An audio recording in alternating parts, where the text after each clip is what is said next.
করতে বললাম? মুক্ত পুরুষের একান্তই প্রয়োজন। এবার আমরা সেখান থেকে ভাগবতে বলা আছে যে ভক্তি করে ভগবান ভাগবতকে যদি কেউ পূজা করে তাহলে পূজকের সকল মনের কামনা পূরণ করতে পারে, এতে কোনো সংশয় নেই।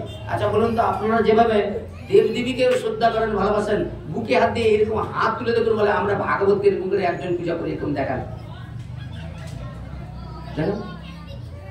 এইখানটাই আমি জানি কোন পাখি ছোলা খায়, ঠোঁট দেখলে বুঝে যাবে, ঠোঁট দেখলেই বুঝে যাবে। থাকবে কি করে আপনার বাড়িতে ভাগবত? থাকবে কি করে? আপনার বাড়িতে এখন 20,000 টাকার মোবাইল থাকবে, ছেলে মেয়েরা একটা ভাগবত গীতা থাকবে না। এইটাই তো আমাদের সনাতন ধর্মের মূল আদর্শ। আমরা যেটা ধর্মকে শিক্ষা দেবো, অন্যান্য ধর্মে দেখো প্রত্যেকটা ঘরে অন্যান্য ধর্মের গ্রন্থ আছে, সে খ্রিস্টান বলুন কি মুসলমান বলুন, সব ঘরে একটা গ্রন্থ, ধর্মগ্রন্থ আছে। আপনার ঘরে নেই কেন? তা আপনার ঘরে কেন দুর্বল হবেনি বলুন? আপনি নিজেই দুর্বল করেছেন, এর জন্য অন্য কাউকে দায়ী করলে হবে না। কেন আজকে হিন্দু ধর্ম এরকম পরিবর্তন হয়ে গেছে? যে আমাদের ভুল, আমরা সঠিকটা মানুষকে দিতে পারি নাই, বুঝেছেন? এইবার আসুন, তাহলে বললেন কি,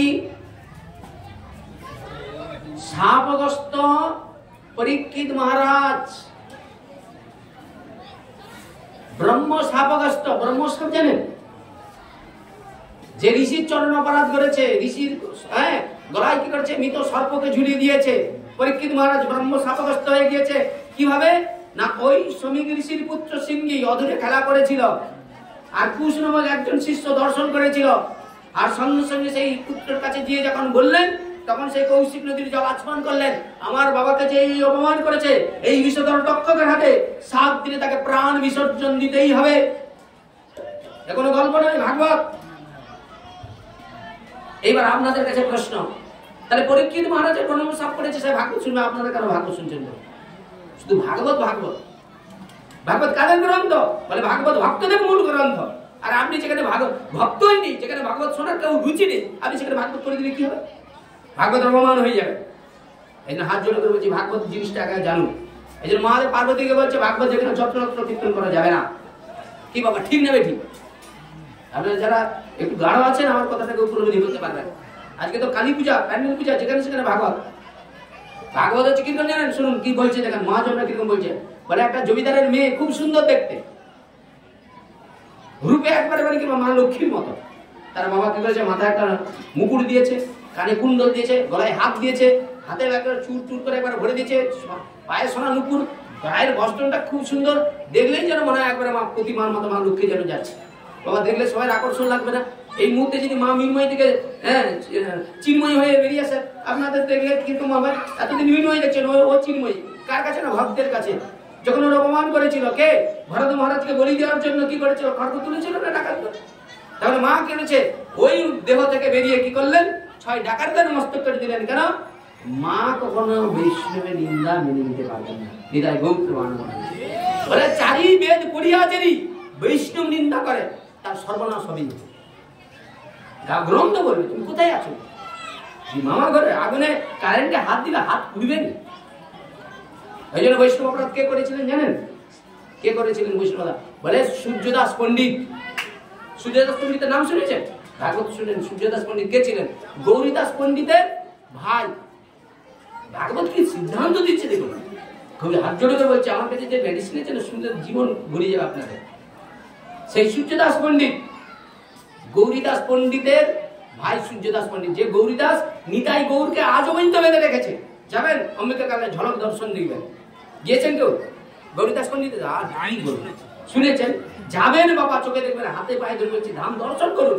শুনলে হবে না, দর্শন করতে পারে। এই যে বৃন্দাবন কেন যেতে হয়? বলে বৃন্দাবন যদি আপনি দর্শন করেন, না করলে বৃথা তোমার জীবন। বলে বৃন্দাবনের সাধন ভোজন কাকে? আমরা তো মনে করি একটু আধটু তিলক করছি, শিকার রাখছি, একটু ভক্তিপথে নিজেকে মহান মনে করছি। বৃন্দাবনে যখন রাধাকুণ্ড জলে স্নান করে, রাধাকুণ্ড শ্যামকুণ্ডের জলে স্নান করে যখন ওই পরিক্রমা মারবে, গিরিগোবর্ধন পরিক্রমা, আপনার দেখলে মনে চোখ দিয়ে না জল না বেরিয়ে রক্ত বেরাবে, এমন কষ্ট করে তারা ভগবত প্রাপ্তির জন্য। বুঝেছেন কি করে জানেন? 2টো থোলা রাখছে, একটা পায়ের কাছে, একটা মাথার কাছে। একটা গুটি নিবে, একবার ওই গুটিতে দণ্ড কাটবে, কেটে ওই গুটিটা মাথার কাছে বেঁধবে 108 বার। আমার কাছে এরকম আছে 1008টা গুটি নিয়ে পরিক্রমা আঁকতেছে, তারা ভগবানকে পাবেনি, আমরা পাবো। আমাদের একটুতেই অহংকার, রূপের অহংকার, জ্ঞানের অহংকার, পাণ্ডিত্যের অহংকার, কি বল বৈষ্ণব, এই অহংকার এসে যাওয়া খুব খারাপ। কি বলছে? বৃন্দাবন দর্শন করলে আপনার সাধন যে প্রেম মন্দির, আচ্ছা, তারপর হচ্ছে লাল্লি মন্দির মানে রাধারানীর মন্দির, বুঝেছেন? আচ্ছা, কীর্তিকা মন্দির মানে রাধারানীর মায়ের মন্দির, এই যে কৃপালু মহারাজ তৈরি করেছে, একবার জানেন বাবা আপনাদের পায়ে হাতে বলেছে। আচ্ছা, আরো দরকার নেই আপনাদের বৃন্দাবন বৃন্দাবন অনেক দূরের কথা, তমলুক গিয়েছেন কে কে এখানে হাত তুলে? গিয়েছেন? আপনি গিয়েছেন? আচ্ছা, তমলুকে কোনোদিন মহাপ্রভু মন্দিরে গিয়েছেন? গিয়েছেন? দর্শন করেছেন যে মহাপ্রভু হাতের উপর দিকে আছে না এরকম আছে? তাহলে আপনাদের দর্শন করুন।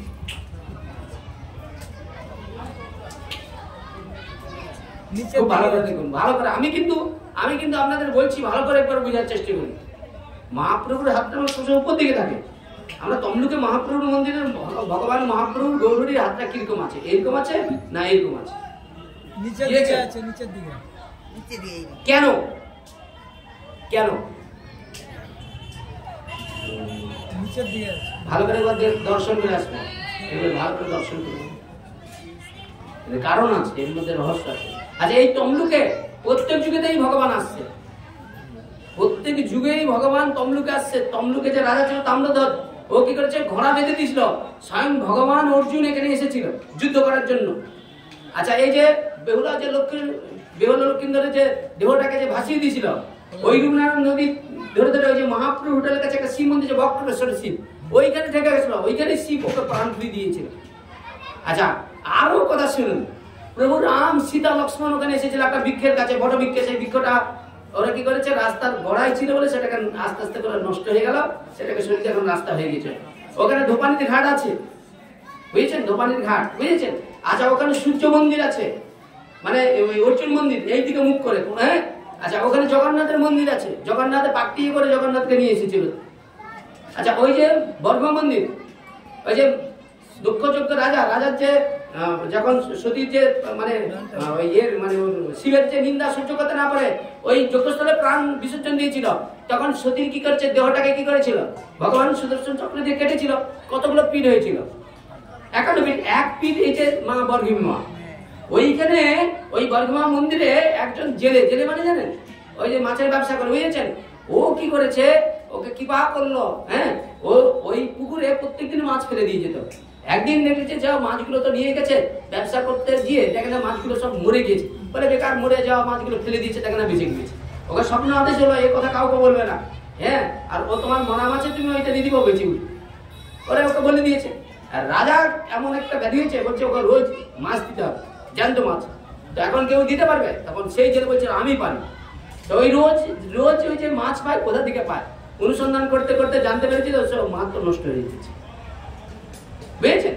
এইবার যে জায়গায় দাঁড়িয়ে কলির ভগবান রাধা কৃষ্ণের মিলিত তোমার গৌর সুন্দর ওই মহাপ্রভু মন্দিরে বাসুদেব ঘোষকে কৃপা করার জন্য স্বয়ং মহাপ্রভু এসেছিল এই তমলুক শহরে। আমরা কম ভাগ্যবান নয়, আমরা হচ্ছে প্রদীপের তলায় অন্ধকার হয়ে পড়ে গিয়েছি। মায়াপুরে যেতে হবে নি, আর এসব এই তমলুকের সম্বন্ধে আমরা জানি না, ও তো অনেক দূরের কথা। যেখানে ভগবান গৌর এলো, এবার ধাম দর্শন করবে না আপনারা? ধামটা দর্শন করে আসবেন। আজও কিন্তু যে সুরধিনী গঙ্গা, তাতে 3টা জলের কালার, একই জল বয়ে যাচ্ছে, 3 ধরনের কালার হচ্ছে। কি করে হতে পারে? কি বাবা, ঠিক তো নাকি? ভগবান যেই গৌরী যেই বৃক্ষের তলায় জন্মগ্রহণ করেছিলেন, আজও সেইটা আছে। ভগবান যে যখন তিনি সন্ন্যাস হয়ে যখন বিষ্ণুপ্রিয়াকে তার চরণখানা দান করেছিলেন, সেই চরণ খরম আজ কিন্তু সেখানে গুছানো রয়েছে। ওই জন্য দেখবেন সেই চরণ অনেকেই আনার চেষ্টা করে, আনতে গেলে আপনাকে সে থানা পুলিশ অনেক কষ্ট করে সেই চরণ আনা যায়, হুট করে আনা যাবে না, চাইলেই পয়সা থাকলে আনা যাবে না। ওই চরণ গৌর যাকে কৃপা করে তার কিছু না হলে সেই আনতে পারে। একজন 3-4 বার 3 বারও পর্যন্ত আনছে, কেউ একবার আনতে পারে, টাকা থাকলেও হয় বাবা, বুঝেছেন? তো সেই জায়গায় এই যে আমরা শ্রীমদ্ ভাগবতকে যদি ভক্তি সহকারে পূজা করি, ভক্তি ভরে যদি ভাগবত কথা কায় মনোবাক্যে শ্রবণ করি, তাহলে সাধকের সর্বস্ব মনোবাসনা পূর্ণ হয়ে থাকে। তাহলে এই জায়গায় দাঁড়িয়ে ওই যে পরীক্ষিত মহারাজ, যিনি ওই শ্রমিক মুনির পুত্র সিংহী, যাকে অভিশাপ দিয়েছিলেন যে আমার পিতাকে যে এই অপমান করেছে, বিষধর তক্ষকের হাতে 7 দিনে তাকে প্রাণ বিসর্জন দিতে হবে। এইবার বলুন, পরীক্ষিত মহারাজ তিনি বাল্য বয়সে যখন মায়ের গর্ভে ছিল, তিনি ভগবানের কৃপা করুণা নিয়ে এসেছিলেন। তখন কুরুক্ষেত্রের যুদ্ধ হয়েছিল, তখন দ্রোণাচার্যের পুত্র অশ্বত্থামা ব্রহ্মাস্ত্র মেরেছিল, ভগবান তাকে সেই ব্রহ্মাস্ত্রের দ্বারা রক্ষা করেছিল। তাহলে পরীক্ষিত মহারাজের আরেক নাম কি? বলে বিষ্ণুরাজ, বিষ্ণু দ্বারা সুরক্ষিত বলে বিষ্ণুরাজ। তাহলে বাল্য বয়স থেকে সর্ববিদ্যায় পারদর্শী, জনমনোরঞ্জনকারী রাজা, তার রাজ্যে যদি কেউ এতটুকু ঘৃণ্য অন্যায় কাজ করে, তিনি সঙ্গে সঙ্গে প্রতিবাদ করেন। তাহলে সেই পরীক্ষিত মহারাজ কি করে সাধুকে অপমান করল? ভাগবতের পয়েন্ট জানতে হবে। ভাগবত এই পয়েন্ট না জানলে বুঝতে পারেন। একটা এত বড় রাজ্যে তিনি পরম ধার্মিক, রাজ পরম ধার্মিক পরীক্ষিত, যাদের পূর্বপুরুষরা একবারে পঞ্চপাণ্ডব বংশধর, যে ধর্মরাজ যুধিষ্ঠির সত্যের জন্য সবকিছু ত্যাগ করতে পারে, সবকিছুর জন্য সত্য ত্যাগ করা যায় না। সেই ধর্মরাজ যুধিষ্ঠির কি করে পাশা খেলায় বুঝে পড়লো বলে? নিজের স্ত্রীকে পণ রাখলেন। ভগবানের মায়া, আমি পূর্বে বাবাকে বলেছিলাম, ভগবানের সব মায়া, যা খেলা হচ্ছে তা তোমার চোখের আগে দিন দিয়ে সমান নয়, তুমি কিছু করতে পারো না, শুনবে মানুষ পরিবর্তন হবে। তা কি হবে? ভগবানের মায়া, কেউ কারো কোনো হাত নাই, এটা ভগবানের ইচ্ছা। চোখের আগের দিকে মানুষ হিন্দু ধর্মকে ত্যাগ করে চলে যাবে, চোখের আগের দিকে ভুল পথে যাবে, তুমি কি করে দিবে? চোখের আগের দিকে অত দরকারি। আপনার বাড়ির বৌমাটা যদি অন্য কারোর সঙ্গে চলে যায়, আপনি কি করবেন? আইন বলা আছে যদি চলে যায় 3 বছর ওখানে থাকে, তারপরেও চলে আসে, তোমাকে মেনে নিতে হবে, তুমি কি করবে? কোথায় আছে না? সব ভগবানের ইচ্ছা, বুঝেছেন? সেই জায়গায় দাঁড়িয়ে পরীক্ষিত মহারাজ ব্রহ্ম শাপগ্রস্ত হয়েছেন। এই ব্রহ্ম শাপগ্রস্ত হওয়ার মুখ্য বিষয় কি না, ওই পরীক্ষিত মহারাজ যখন হরিণী শিকারে যাবে তার পূর্বে তিনি রত্ন ভাণ্ডারের দিকে দর্শন করলেন, আর দর্শন করে দেখলেন কি একটি খুব সুন্দর সোনার মুকুট রয়েছে। মুকুটটা কার? বলে কুরুক্ষেত্রের যুদ্ধে কংসের শ্বশুর মশাইয়ের নাম ছিল কি? জরাসিন্ধু। বলে জরাসিন্ধুকে কি করলেন? ভীম গদা দিয়ে মেরে ওর মুকুটটা ছাড়িয়ে নিয়েছিল। সেই মুকুটটি আজ পড়বে কে? রাজা পরীক্ষিত। আচ্ছা, এবার আপনাদের কাছে প্রশ্ন, অনেকে বলে না বৈষ্ণবদের একটা গোড়ামি আছে, যাত্রা হাতে খায়, বুঝেছেন? এবার বলুন, যে লোকটা নিত্য ভগবানকে ভোগ নিবেদন করে না, তিনি ধর্ম আচরণ জানে না, তাহলে কি তুমি খেয়ে নিবে নাকি? প্রসাদ হয়ে গেল নাকি? বলছে প্রসাদ প্রসাদ প্রসাদ কহে, প্রসাদ সহজ নয়, জানিয়া শুনিয়া প্রসাদ পাইলে অযোধাম গতি লাভ হয়। কথাটা বোঝার চেষ্টা করুন। এবার সেই পরীক্ষিত মহারাজ ওই মুকুটটা পরে নেওয়ার ফলে ওই যে জরাসন্ধু যে শতগুণের অধিকারী ছিলেন না, তিনি রজ এবং তম গুণের অধিকারী ছিল, সেই গুণটা এখন পরীক্ষিতের মতো ভক্তকে আশ্রয় করে নিয়েছে। ভালো কথা কলি একবারে হাত এরকম দাঁড়িয়ে বলছে, শোনো হে রাজন, তুমি আমাকে 4টা জায়গা দিয়েছিলে, সেই 4টা জায়গা আমি 1 বছর খুঁজেছি তোমার রাজ্যে, কিন্তু পাই নাই। সেই 4টা কি কি? দ্রুত ক্রীড়া, সুরা, ঠিক আছে, অবৈধ স্ত্রী সঙ্গ আর জুয়া। এই 4টি জায়গা, এই 4 জায়গায় কলি তুমি থাকবে, কিন্তু 4 জায়গা খুঁজেছি, কিন্তু মানে 4টা জায়গা থাকার জায়গা বলেছে, কিন্তু খুঁজেছে পাই নাই। তখনই রাজা যখন এই মুকুট পরে আসতেছে, কলি দাঁড়িয়ে গেছে, বলছে হে রাজন, তুমি তো আমাকে জায়গাটা বললে ওই 4 জায়গা, কিন্তু আমার রাজ্যে এই সব 4 জায়গা আমি পেলাম না। তখনই পরীক্ষিত মহারাজ কি করলেন? জায়গা দিয়ে দিলেন যে তুমি স্বর্ণকে আশ্রয় করো। আজকে সোনার দাম কত? 80,000 টাকা। যাকে কেউ নিত করুন, আপনারা যারা বয়োজ্যেষ্ঠ আছে বলে কি বলে সোনার দাম সে কি জলের দামের মতো ছিল। এখন মানুষ খাবে কি সোনা কিনে? এখন সেই সোনা 80,000 টাকা, বুঝেছেন? এখন বলুন তো, সোনার মূল্য বেশি না স্বামীর মূল্য বেশি? আর নারীদের কাছে স্বামীর মূল্য না, সোনার মূল্য বেশি। কিনে দিলে ভাই আপনার, আপনি তার স্ত্রী, মানে স্বামী না, আপনি তার স্বামী। প্রকৃত আপনাকে ভালোবাসেনি তো, আপনি খেটে এনে দিতে পারেন বলেই আপনাকে ভালোবাসে। ভালোবাসাটা এখন বিদ্যের দিকে চলে গিয়েছে। এই যে আমি ভগবানের কথা বলতে আসছি, আমার লক্ষ্যটা কিন্তু এরা কি দিবে, প্রকৃত নয়। প্রকৃত আমি পাঠক নই যে ভগবানের বাণী প্রচার করবো, নিঃস্বার্থভাবে যাবো, আর গেলেই আমাকে লোক মেনে নিবে নাকি? বলে এতেও কোনো স্বার্থ আছে, নাহলে সে কেন এমনি আসবে? কি বলে? সেই জায়গায় দাঁড়িয়ে পরীক্ষিত মহারাজ অভিশপ্ত হলেন। কিভাবে না, একটা মায়াবীন হরিণের পিছনে ছুটতে শুরু করলেন। ওকে কলিকে সরাই থাকতে বললেন। কলি তো আনন্দ হয়ে পরীক্ষিতের মহারাজের সেই মুকুটকে আসতে পেরেছে, দিয়ে বুদ্ধিটাকে নষ্ট করে দিয়েছে। তদ্রূপ কলি মায়া। আমরা যারা ভাগবত প্রকার করছি, আমার মাথায় যদি কলি বসে থাকে, আপনারা সব বেঁচে যাবেন নাকি? মায়া আমাকে ছাড়েনি, আপনারা তো দুষ্কর মায়ার কাছে আপনারা কিছু এক সেকেন্ড ডুবি দিবে। বলে একটা নারীর দুটো ঢেউ সহ্য করার ক্ষমতা নেই, তুমি কোথায় থাকবে? তোমার কত কত কলিযুগে যে এরকম পোশাক আদি হয়েছে, যা সিস্টেম, শ্বশুর কে ভাসুর কোনো জ্ঞান বুদ্ধি নেই, কার কাছে কি পোশাক পরে যেতে হয় তা নেই। আজকে বিবাহের সময় যদি যা করে বিবাহ হয়ে গেল, কাপড় পরে তারপরে দিন কাপড়ের ধারের কাছে নেই, তো কোথায় যাবেন আপনি? ভাগবত করে কি হবে? ঠিক হোক, আগে মানুষ পোশাকে ঠিক হোক, আহারে ঠিক হোক।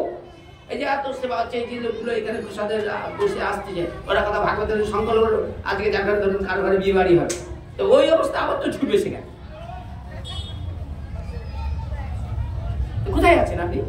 প্রসাদে কি মূল্য রাখবে? তোমার এত কষ্ট করে মেহনতটা কোথায় রাখবে? জলে ঘি ঢেলে দিলে কোথায়? ঠিক আছে, আমাদেরকে বলতে হবে, আমরা জানি। এইবার শুনেন, পরীক্ষিত মহারাজ এত ধার্মিক রাজা, সেই ধার্মিক রাজা পরীক্ষিত মহারাজ কি করলেন? শশাগর পৃথিবীর রাজা হয়ে তিনি কি করলেন না, কলির দ্বারা পরিচালিত হলেন। তাহলে এই যে রাজ্য এখন যে যুগটাকে চালাচ্ছে কে? আরে কলি। আপনার চোখের আগের দিকে কেউ অন্যায় করতেছে, ধর্ষণ করতেছে, কেউ কারো বউকে নিয়ে বাড়ি যাচ্ছে, কেউ এটা করতেছে, কেউ জায়গাটাকে দখল করে নিচ্ছে, যার টাকা আছে তার পাশে। কি বাবা, মিথ্যা না সত্য বলো? তুমি সত্যকে যদি মেনে না হলো, আর যারা সত্যকে মানবে তাদেরকে কষ্ট যন্ত্রণা লাভ খেতে হবে, যারা মিথ্যা কাজ করবে তাদের ধন ঐশ্বর্য বেড়ে যাবে, ভাগ্য মিথ্যা। কথা বলছি, বুঝেন? এই বাচ্চাগুলো কথা কম বলো, বুঝেছে? তাহলে এইবার খুব মন দিয়ে শুনুন। এত কথা বললে আমার ভাব নষ্ট হয়ে যাবে। আমি তো একটু ভাবুক পাঠ করবো, ভগবান দেয় তো আমি দিই না, আমার ব্যক্তিগত বিষয় নেই, আমি পাঠ করি নাই, আমাকে চলাই চলি, আমি পাঠক নই। আপনারা মনে করছেন আমি পাঠকের জন্য আমি পাঠ করি, স্বয়ং ভগবান আমার ভিতর থেকেই আপনাদের শোনাচ্ছে, আমি কিচ্ছু নই। যন্ত্র যদি পড়ে থাকে লক্ষ্য যেন আছে, যন্ত্রকে বিরোধী যন্ত্র কেমন বাজি, ভগবান বাজায় তো আমি বাজি।